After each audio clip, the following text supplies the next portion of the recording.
Hi, everybody, and welcome to Virtual Sunday School. Well, today we're going to conclude the book of Genesis. And what are we going to conclude it with? You guessed it, more fighting brothers. Today we're going to be talking about Joseph. You may have heard of him and his Technicolor dreamcoat.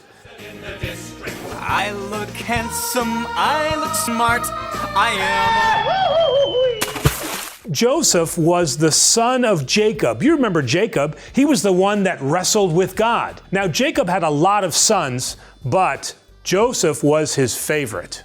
Now, Jacob loved his son so much that he bought him this very expensive coat with all kinds of different colors. He didn't do this for his other sons, and they became jealous. So why would anybody get all jealous about a coat of many colors?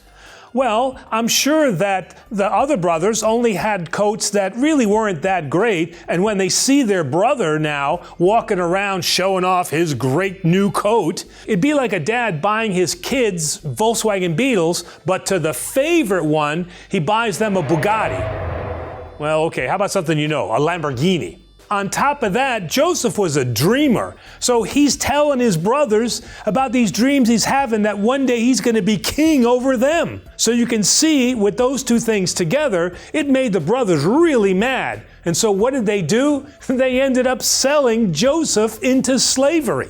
And to prevent Jacob, the father, from finding out, they took his coat and they ripped it up into pieces and they spilled blood on it. And then they took it back to the father and he said, "Oh, well, I'm sorry to tell you, but Joseph is no more." I mean, that'd be like pushing the Lamborghini off a cliff and then saying, "Oh boy, he probably didn't survive that. Oh, too bad." And so Joseph was sold into slavery in Egypt and spent many years there as a slave and even was thrown into prison. Now, the Pharaoh found out that this guy, Joseph, in prison, could interpret dreams and actually foretell the future.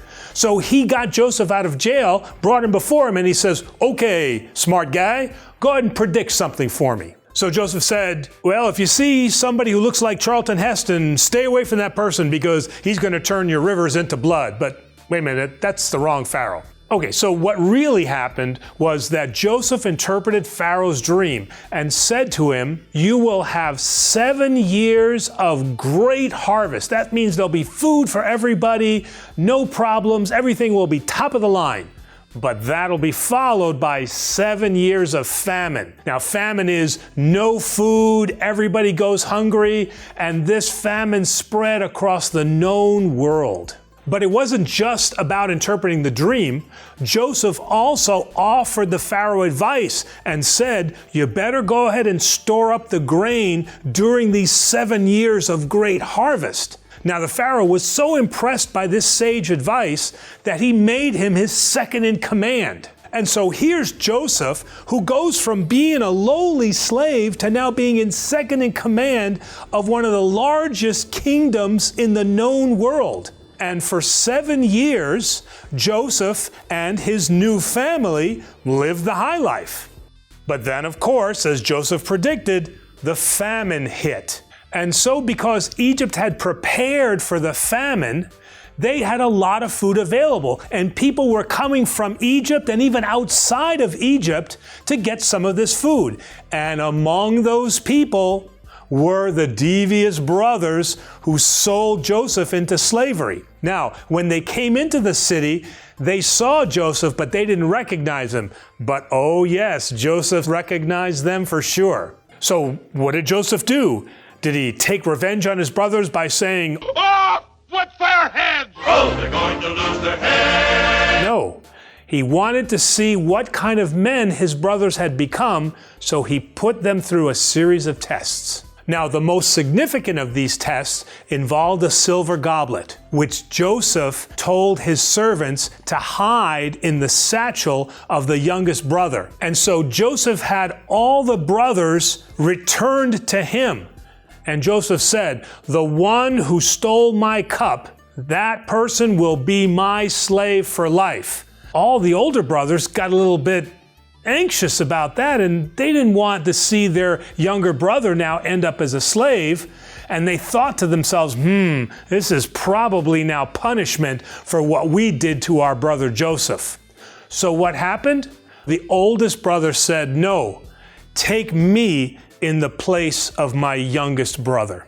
And so, with his brother's admission, Joseph saw how much his brothers had grown, and Joseph was so moved by this act of sacrifice that the oldest brother was willing to offer his life in exchange for his brothers, that he revealed who he was, that he was the brother that was sold into slavery, and he offered all the family to reunite and be one together, to live in Egypt with him and to be prosperous. So when we look back on the book of Genesis, we see this pattern of favoritism and then jealousy. In Cain and Abel, Cain thought that God the Father was showing favoritism to Abel, and Cain killed his brother.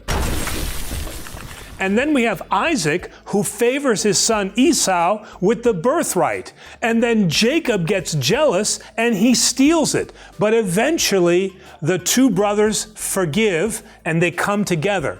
And now we have Joseph, who was showed favoritism by his father Jacob, and Jacob should have known better. And we have Joseph, who has suffered more than any of them, well, except for Abel. Abel died.